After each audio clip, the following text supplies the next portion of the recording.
Ladies and gentlemen, welcome back to the afternoon session of the Yidan Prize Summit 2017.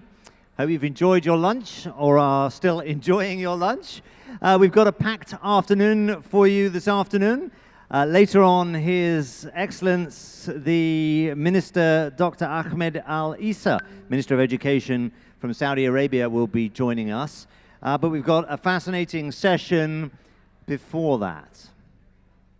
So the Yidan Prize Foundation commissioned the Economist Intelligence Unit to conduct a groundbreaking index that compares 35 economies on their efforts to equip youth with the skills needed to be ready for the socio-economic demands of the labor market of tomorrow. In a moment, we'll have Bruce Rodriguez, the Deputy Minister of the Ministry of Education, Ontario, responsible for early years and childcare. And before that, Michael Gold, the editor of the Economist Intelligence Unit, will join us on stage to tell us all about this new groundbreaking index. As Michael comes on stage, let's take a look at a video.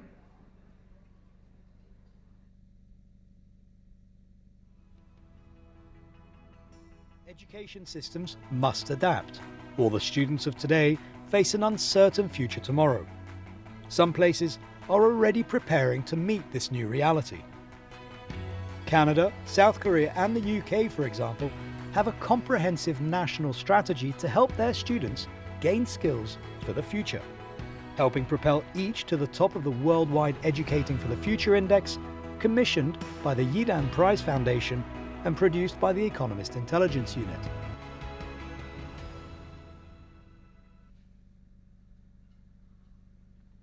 All right, thank you very much for that introduction, and good to see you all here.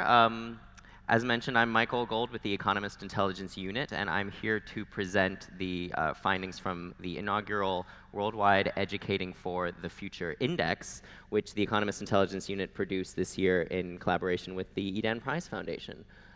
So I believe I should have a slideshow, which should be coming up. Let me see if this can... Slideshow. Ah, here we go. Okay. So the Worldwide Educating for the Future Index, subtitled The Benchmark for the Skills of Tomorrow. So I'm just going to sort of walk through what is the index, what are we measuring, and why it's important, and then I'll kind of end with a bit of a sort of a more playful section on kind of looking ahead to 2018, what might be in store.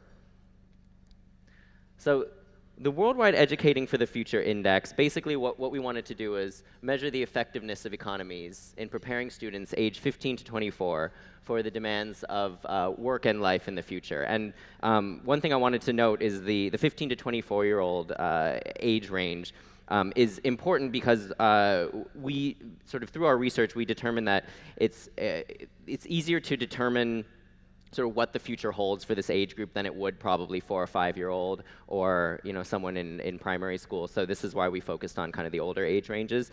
And in addition, we found that there was more evidence, sort of a deeper evidence base for the advantages of the skill sets that we measure for this age group rather than sort of a younger set of students. And I'll go through what exactly those skill sets are just in a minute. So as mentioned, it covers 35 economies in the developed and developing world with 88% of global GDP and 77% of global population. And we also selected economies for good geographic range and representation, as well as, as mentioned here, sort of their economic heft, their political sort of weight in global geopolitics and overall population size. So we cover overall cover 16 indicators with 24 sub-indicators in 3 categories, and I'll go through those in a little bit more detail in just a bit. They're a mixture of quantitative data and qualitative scores by EIU analysts, so I'll sort of explain which ones are which in a few minutes. And sort of the research was very in-depth and involved over 70 education policy expert interviews, background research, looking at reams and reams of national education policy documents, curriculum guidelines, looking through textbooks and whatnot, and third-party data from UNESCO, OECD, and a variety of other sources. So what does the index measure? What are sort of the broad domains that we're looking at? So the first one that we have is sort of the policy environment. And this is, as mentioned here, what governments can do to sort of instill these future skills, that will be important for the workforce of tomorrow. So, we generally look at national policies, although there are a couple of caveats in places that don't necessarily have a single national sort of unified education system. So Canada, for example, we used the province of Ontario kind of as a proxy. And there are many places where schools are given a greater degree of autonomy than others, but we did want to look at sort of unified national policies as close as possible to that framework for this. The next one is teaching environment. So a variety of different different indicators here, including level of teacher preparedness, kind of what kind of materials teachers are studying, the degree of qualifications teachers have to hold, as well as sort of more broader measures of school environments, such as opportunities for students to collaborate beyond classrooms, opportunities for study abroad, and metrics like that. And then the last one, which is a bit of might be a bit tangential to the sort of education debate, but we thought it was quite important to include in this index, is the broader socioeconomic environment. So this includes factors, a variety of third-party factors, such as the World Values Survey, where they're asking residents of a number of countries, how comfortable would you feel with a person of a different race living next door? We look at countries' participation in human rights treaties, general levels of press freedom, openness, level of democracy. So all these factors come together to create the environments for sort of future skills installation in students. So what are the skills that we measure? Sort of what are the general sort of categories? So we sort of divided them into 6 general buckets. So you can see creative and analytical, entrepreneurial, leadership, digital, technical, global awareness, and civic education, and interdisciplinary. And what we wanted to do was we wanted to make sure that it wasn't simply focused on what are the skills needed to make sure that the students of today can earn more money in the future. I mean, that's obviously important to instill gainful employment, but really to make sure that they gain the skills necessary to have a productive and valuable contribution to making the world a better place in general. So I don't. I'm not going to sort of go into every single skill set here in detail. You all, as education experts, understand the value behind many of them. But these were kind of the 6 categories that we determined following a literature review as the important sort of skill sets for the future. So here are the results, and you all probably received a copy of the report, so you can look in there and sort of parse through them. But in a general sense, you can see that a lot of more Western, highly developed countries do rank more higher.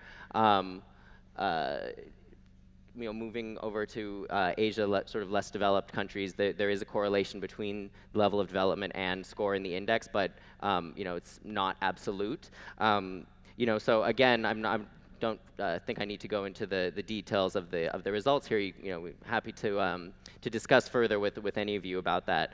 But one thing that we try to emphasize here in the EIU is that these indexes, they're not necessarily trying to be the be-all, end-all of the education debate. We would just like to kind of reframe the discussion in certain ways to look at different factors that people might not have been focusing on previously. So, I mean, one thing that we tried to emphasize in the Educating for the Future Index was the importance of inputs to education systems, such as policies, such as factors that influence the overall environment, versus kind of the testing, hard metrics-based frameworks that had been very heavily regarded previously. So I was just discussing with someone from the OECD about the role of PISA and how much emphasis that receives and how much attention that receives. So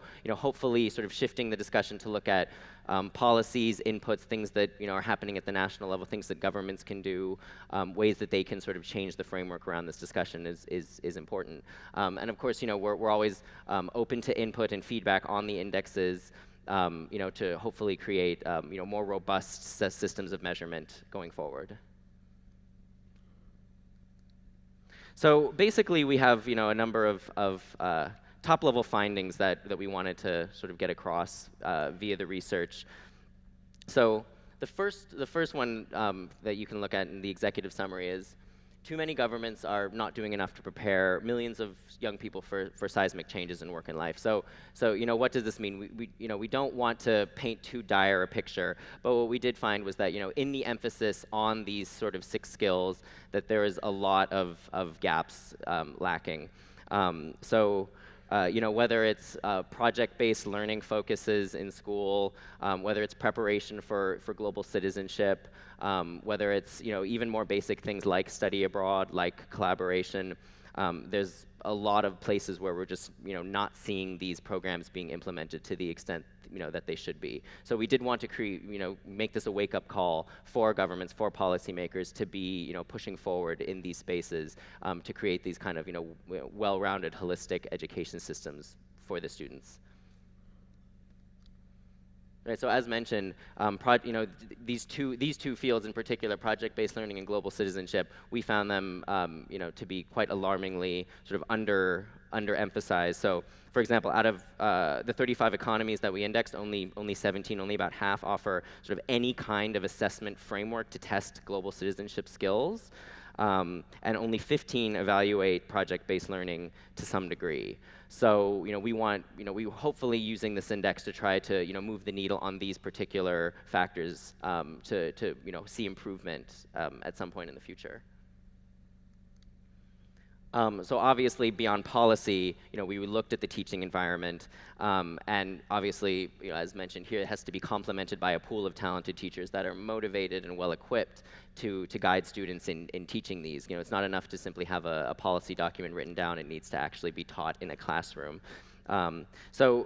This is one area where we did find a little bit better outcomes. So, for example, in most economies, teaching modules stress the importance of future skills to at least some extent. Maybe not as much as we'd like to see, but it's at least there. Nearly half of the economies surveyed demand teachers hold a bachelor's degree in teaching, and all require at least a university education, according to the research. So that's at least pointing in the right direction. So classroom walls must be broken down. What does this mean? This is, again, emphasizing the idea of collaboration for students between schools or between different parts of society. So industry, university collaboration is one of the indicators that we look at. Opportunities for study abroad, again, is an important factor that we thought would contribute to a sort of a future-ready education system. Again, on another sort of positive point, all but 3 of the economies surveyed show some level of university-industry collaboration. We do look at sort of monetary inputs into education systems. So as mentioned here, pay for teachers, adequate funding is important, but money is not a cure-all. We do rank the economies based on their average teacher salary and GDP, percent of GDP devoted to education, but it's just one indicator among many. So we do want to try to at least spur positive change in that arena as well. And sort of a holistic and future-ready education system is linked with societal openness and tolerance. So as mentioned, the 20% category of social factors does play into it. So taking away from all that, kind of wanted to do something a little bit more playful here with the last few minutes that I have. So The Economist, we do an annual event called the World In, where we sort of do predictions for 2018. So based on some news scraping that I've just done, I'd like to do a brief the world in education in 2018, especially with regards to the economies that we looked at in our index, and see what the future might have in store. So just a few developments to watch out for. Australians will be entitled to a free year of tertiary education in New Zealand. Canada will continue to strut its stuff on the world stage, as new census data shows it has the highest rate of college grads, aged 25 to 64, among comparable OECD countries. Early childhood education will be free to 5-year-olds starting next year in Helsinki, Finland, one of the other top scorers. Singapore will also have another reason to brag, as its students just earned the highest scores in PISA's just released collaborative problem-solving category. So Singapore, again, at the top of the league tables. controversy may brew in Japan as the government there has mandated English language proficiency for college entrants beginning in 2020. So for all those advocating for more English-focused education system in Japan, that's good news. But for others, it might not be. Sort of moving through the index. University financial aid recipients in the United States may feel some relief as the Department of Education announces meaningful improvements in the customer experience starting next year. This is actually taken directly from the US Department of Education website. So, if any Department of Education reps in here maybe can address that one. Chile will look to improve access to education for its poor citizens with a major boost in funding for free school. So definitely a positive development there. The Philippines, also kind of along the same lines as Chile, will aim to make all colleges tuition-free following an infusion of government funding. The Chinese University of Hong Kong, I know we have at least one representative here, will attempt an even bigger jump in the world university rankings after leaping 18 spots this year, so congratulations to them. Just one more sort of set here. Oops, that is not what we were supposed to have. Let me see if it keeps going. Oh, okay, well, I missed that one, but anyway, I think I'm almost at time, so thank you guys. I actually wanted to end with one more bit of, do I have the questions? I don't think the questions are on the slides. I had a couple, oh, here we go. Yes, here they are. Ah, okay, wonderful. So instant poll. In basically the last 30 seconds. So what do you guys think is the most important skill set young people will need to succeed in the future? So based on the 6 that we have there, obviously there's many, many more which we could do, but these should be in your in the app right now. So if you guys want to, we're just going to get these very instantly collated.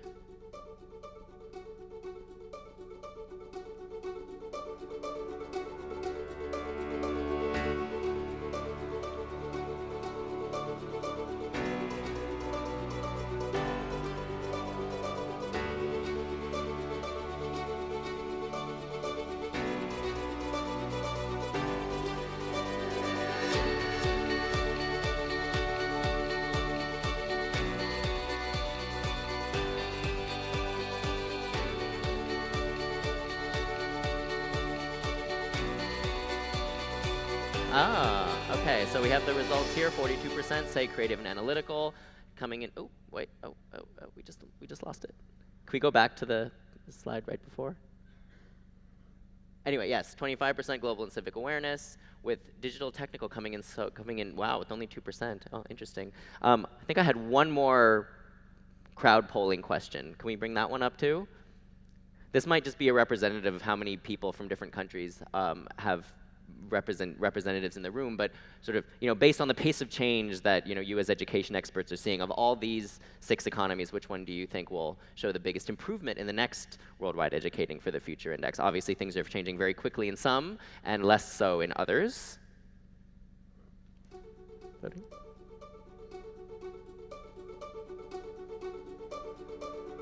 China, India, the US, Argentina, the Philippines, and Israel, in case you were unable to read that.